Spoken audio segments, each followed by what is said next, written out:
Alright mga boss, magandang hapon sa inyo. Mainit kaya nakaganito tayo ngayon. Dito ako sa San Antonio, Zambales. Meron akong papakitang property for sale. Actually, this is a resale. This is a resale property. Ano po? 1,000 square meters selling for 3.5 million. May river mga boss, mga sir. Last year, halos walang mga development dito, no? Pero ngayon, ang dami na po mga structures ang nakatayo dito mga boss. We are in Geo Campsite. Dito po sa Angeles, San Antonio, Zambales. Nakita nyo naman sa likod ko, ang ganda ng view, no? Mountain view, yan ang backdrop dito mga boss. May river, ito yung property. 35 or 30 meters ang kanyang frontage mga boss. Yan. Alright? And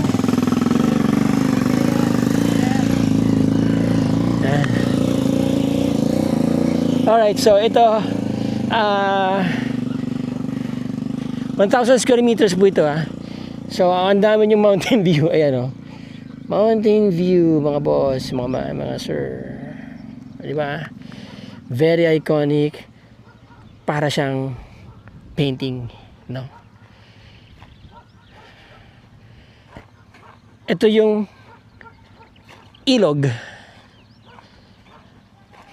Yan. Yun, no? Alright. Okay mga boss. So kung tatanungin niyo, 'di ba, parang baka gumuho, 'di ba? Maubos. Actually mga boss, pwede niyo po 'yang pariprap. Isa 'yan sa magiging pinaka-investment niyo dito. Pariprap niyo ng maayos, no? Parang ganito. Yan. Parang yung ginawa ni Gerald Anderson doon sa Kadmang, sa Kabangan. Yan, ganyan ang diskarte dyan. Ganito po. Of course, syempre, mag-invest talaga kayo. Yan. Diba? Ganyan ang technique. Para hindi maubos ang property ninyo. At tumaas pang value. Diba? You know what? Some time ago, last year or a year before that, 1.5 million lang to mga boss. Ngayon 3.5 million na. Ang bentahan dito 1,000 square meters, 3,500 pesos na per square meter mga boss. Yan. So papariprap nyo lang po yan. 'Di ba? And then you're safe na kayo sa mga dadaan na rainy season. And today is May mga boss Kita nyo naman, may ilog pa kayo. No? And then you have this beautiful mountain view. Sa kabila po niyan, Pundakit, about 10 minutes to 15 minutes from here. Andun na kayo sa Pundakit. Pwede na kayo mag-beach doon.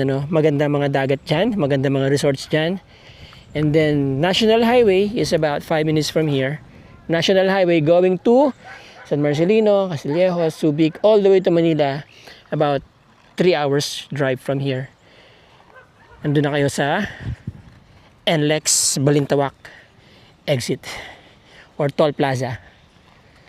Alright, so may light fence na siya, no? Ito yung katabi ninyo, mga resorts na rin po. Yan. Nauuso na po kasi yung ganitong klaseng campsite sa San Antonio and the whole of Zambales as well.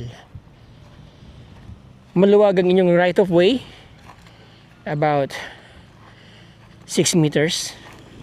Ayan, pwede magsalubong dalawang sasakyan, di ba? Alright. Siyempre, pasilipin na natin kay Chokokoy bago tayo magtapas.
Okay, there you go mga boss. Sobrang init.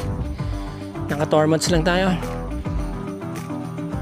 Ang property again is 1,000 square meters. Ano po? Selling for 3.5 million. Nag-iisa na lang yan dito. That is a resale property. Meron na po yung survey plan, mga boss, mga sir. At kayo na lang po yung kumausap doon sa may-ari para sa iba pang disclosures. Okay? Again, maraming salamat po sa inyo. Maraming salamat sa inyong panonood. Maraming salamat sa inyong time. Till the next video, mga boss, mga sir. Let's be grateful every day. Ciao.